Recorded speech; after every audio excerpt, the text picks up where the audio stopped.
हा नाही टोपणाला पाडा की 3 दिवस डोळ्यानं रात्र काढली मी मला बघून बघून त्या पहिल्या सापाला. असाच बघायचा आमच्याकडे खेळायचा नुसतं तिथं भितडावर. होय अगं काय बघायचं त्याला काय बघायला एवढं डोळे फडफड बघतीये. सोड की मग आता धरलंय तिला का घेतली पाणी बंद करा पाणी बंद करा.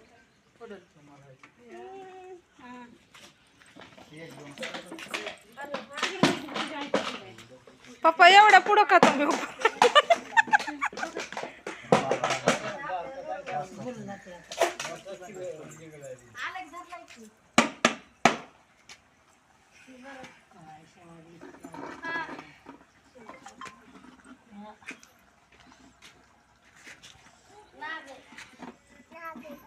नाग नाही साप आहे.